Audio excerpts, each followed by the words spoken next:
마스크 써달라 했다고 폭행, 역시나 코로나19 관련 소식입니다. 지금부터는 박인복 여주대 교수, 김태현 변호사와 함께 하겠습니다. 네. 어제 서울 지하철에서 폭행 사건이 벌어지기도 했습니다. 이 마스크와 관련된 사건이었다고 하는데 먼저 어떤 일이 벌어졌는지 저희가 영상으로 준비했습니다.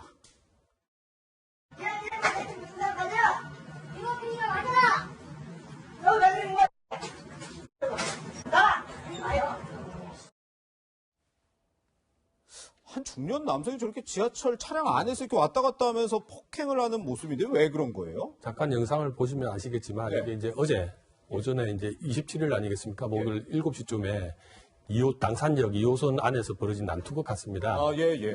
이제 그 마스크를 안 쓴 두 분이 큰 소리로 얘기하는 것을 보고 네. 옆에 마스크를 좀 써달라고 요구하는 어떤 승객을 그냥 이유도 없이 그냥 무차별 폭행한 사건이거든요. 당연히 지금 의무잖아요, 쓰는 게. 그렇죠. 선생님 의무고 지금 그게 계속적으로 어저께만 하더라도 우리 441명이나 지금 확진자 나온 상태 아니겠습니까? 네. 당연히 지켜야 됨에도 불구하고 근데 이 사건이 발단이 다음 역까지 이어졌다고 합니다. 예. 이 폭행을 일방적으로 당한 승객도 참지 않고 같이 난투극이 벌어지면서 예. 다음 역에 가서 어쨌든 경찰이든 그 보안요원이 올 때까지 계속됐다고 하니까요. 네. 저는 이런 걸 보면서 아직도 우리 사회의 개개인이 이제 방역의 주체이거든요. 예, 그렇죠. 이런 상황을 인식하고 또 이런 홍보가 아직도 덜 된다는 생각이 들기도 하는데요. 네. 사회 공동체가 자칫하면 무너지는 거 아닌가 걱정이 먼저 됩니다. 그러네요. 네, 오늘 이 50대 지하철 폭행 남성이요. 영장 실질 심사를 받기 위해서 법원에 출석했습니다. 오늘 뭐라고 이야기했는지 함께 들어보시죠. 지하철에서 왜 폭행하신 건가요? 잘 할 말 없어요. 혹시 그 마스크 안 쓰기 때문에 그냥 말다툼으로 끝날 수도 있었는데 폭행까지 이어가게 된 건 어떤 거예요? 약을 한 24장가량 정신과적으로 갔다 죽을쭉. 약 때문에 폭행하신 건가요? 없잖아 그런 면도 있는데 다시는 이런 일이 없도록 최선을 다하겠습니다. 실제 심사 과정에서도 그렇게 진술하신 건가요? 피해자분에게 하실 말씀도 없으세요? 정말 죄송하고 미안합니다. 마스크 안 쓰신 거에 대해서 반성하시거나 이런 건 없으시고요? 회개를 많이 하겠습니다. 사장님한테. 마스크 착용하는 거 원래 모르셨나요? 근데 잠을 못 잤어요. 하루 종일 배야지. 네, 이 폭행 남성이 여러 가지 이야기를 했는데요, 변호사님. 네.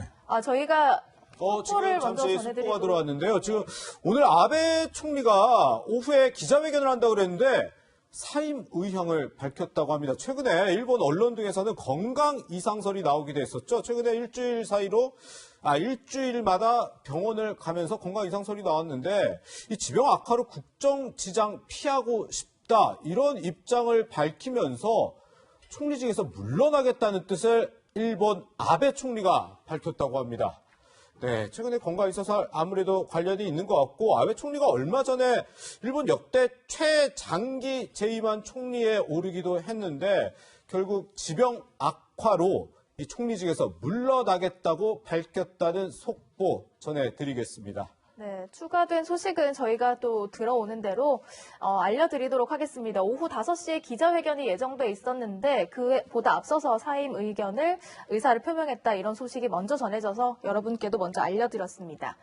계속해서 이야기 이어가겠습니다. 변호사님 방금 전에 이제 50대 남성 이야기를 우리가 듣고 왔는데 조울증 약을 먹는다는 언급을 했어요. 오늘 구속 여부가 이제 결정이 될 전망이라고 하는데 이런 약을 먹은 상황 같은 것들이 어떤 영향을 줄 수 있을까요? 글쎄, 전 별 영향 없을 거예요. 그러니까 뭐 이제 본재판 정도라고 하면 심신미약 주정하면 진짜 조울증 약을 먹으시면 맞는지 상태가 어떤지 뭐 치료감호소 같은 데 가서 치료 이제 그 상태를 보고 그다음에 이제 재판부가 판단하는데 영장실질심사라는 거 오늘 이제 결정하는 것이거든요. 예. 본인이 조울증 약을 먹는다고 얘기는 했지만 뭐 처방전이라든지 예를 들면 진단서를 지금 띄어서 제출할 시간은 물리적 시간은 없을 거예요. 그렇다고 보면 그게 뭐 입증이 되는 것도 아니고 그리고 이 사건 자체가 뭐 조울증 때문에 폭행했는지 아닌지가 그래서 죄질을 판단은 그리 중요한 건 아니기 때문에 예. 저는 뭐 조울증이 있어서 있다 하더라도 오늘 구속 여부를 결정하는 영향은 없을 거라고 보고 예.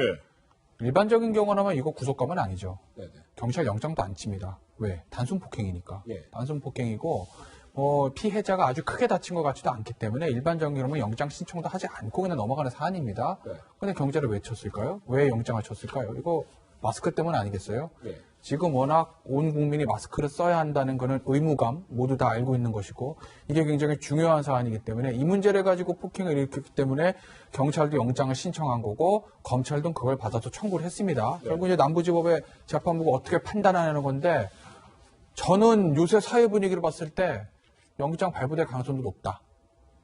게다가 얼마 전에 정부에서 그렇게 얘기했잖아요. 이 방역 방해 행위에 대해서 법정 최고형 구형하겠다 이렇게 얘기했어요. 물론 뭐 이건 방역 방해는 아닙니다. 엄격하게 법리적 왜냐하면 예, 예. 방역 방해라는 거는 예를 들면 이제 중대본이나 선별진료소에서 자 자가격리하세요. 근데 나왔을 경우 예. 자 명단 제출하세요.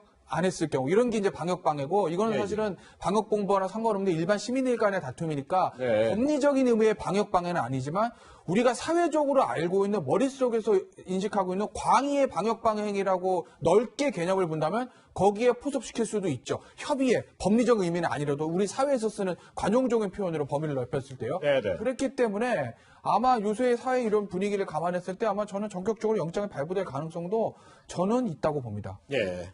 네, 지하철뿐만 아니라 모든 대중교통에서 현재 마스크를 의무적으로 착용해야 되죠. 그런데 얼마 전에 버스에서는요, 이런 일도 있어서 이 폭행을 일으킨 남성이 구속되는 일까지 있었습니다. 일단 영상 보고 이어가시죠.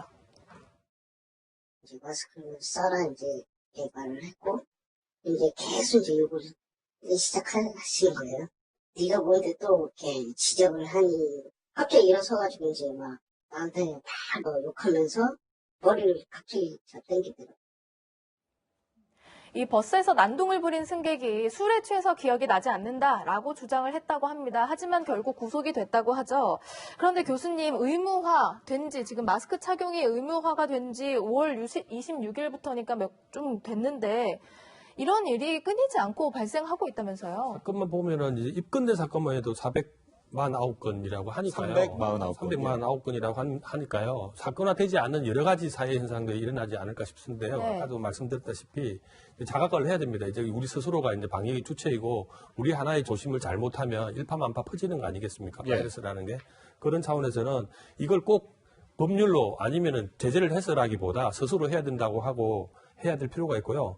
그다음에 저는 이런 부분에 대해서 마냥 국민들한테 맡겨놓을 것이 아니라 정부도 할 일이 있다. 이런 건 뭐냐면은 사회적 캠페인을 물론 방송을 통해서 캠페인을 해야 되겠지만 어쨌든 지하철 같은 데 보안요원이 있지 않습니까? 좀 그런 순회하면서 이렇게 예방하는 차원이 있거든요. 두 배를 늘리다든지 해서 예. 사회적 히스테리로 발전되지 않도록 좀 정부도 해야 될 일을 해야 되지 않을까 그렇게 싶은데요. 예. 이런 부분에 대해서 우리가 그동안 쭉 사회적으로 질서라는 것 차원에서 우리가 유지해왔던 게 역사가 오래 있지 않습니까? 이게 네네. 한순간에 깨어질 수 있습니다. 예. 네. 이런 차원에서는 좀 각자 개인이 방역의 주체라는 인식을 갖고 이런 것들을 자발적으로 해야 된다. 주변을 위해서, 이웃을 위해서, 내 가족을 위해서 그렇게 해야 된다고 봐집니다.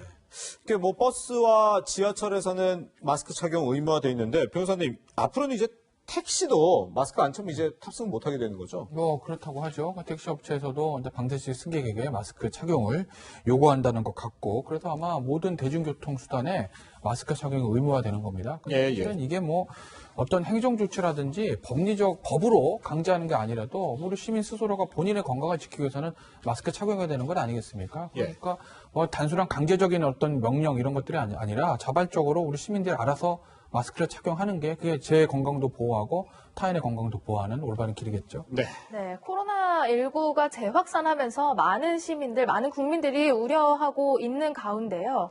제주도에서는 이런 일도 벌어졌다고 합니다. 영상으로 한번 확인해 보시죠.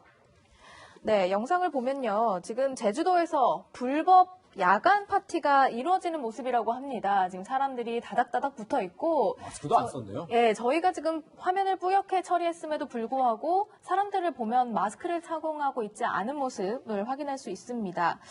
자, 지금 일반 음식점에서도 마스크를 착용해야 되는 이 시국에 저렇게 파티하는 영상 저희가 어떻게 해석해야 될까요? 아무래도 제주도라는 지역이 관광지다 보니까 휴가철에 좀 느슨해질 수는 있습니다. 근데 업주 자체가 저렇게 절차들 있지 않습니까? 업체 들어오면은 이제 다 인증 마크도 찍는다든지 주민등록 찍는다 해서 다 예방 조치를 하고 들어오는 것인데 예. 업주가 저렇게 해놨다는 저도 얼마 전에 제주도 휴가차 다녀왔는데요. 좀 느슨한 측면이 있습니다. 비행기 타고 갈 때 버스도 꽉꽉 채워서 가고 예. 어쨌든 그 조금은 수영장 달리는 숙소였는데 수영장에 아마 예방조치를 전혀 하지 않는 마스크도 쓰지 않고 느슨해지는 걸 볼 수 있었는데요. 그럼 제주도 지역이 좀 청정 지역이라 해서 숫자도 적은데 만약 저런 일이 자주 벌어지면 제주도 지역도 청정 지역을 벗어나서 감염되게 되게 되면 전체적으로 제주도 경제에 영향을 미치기 때문에 업주 자체가 저런 것들은 방치해서 안 되고 또 저걸 네네, 그렇죠. 그냥 신고가 들어와서 했다는데 전수조사해서 예.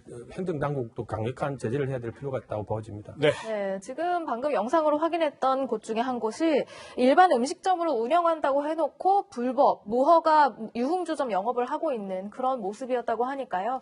이런 사례는 다시는 좀 저희가 소개를 안 드렸으면 좋겠는 그런 바람입니다. 네.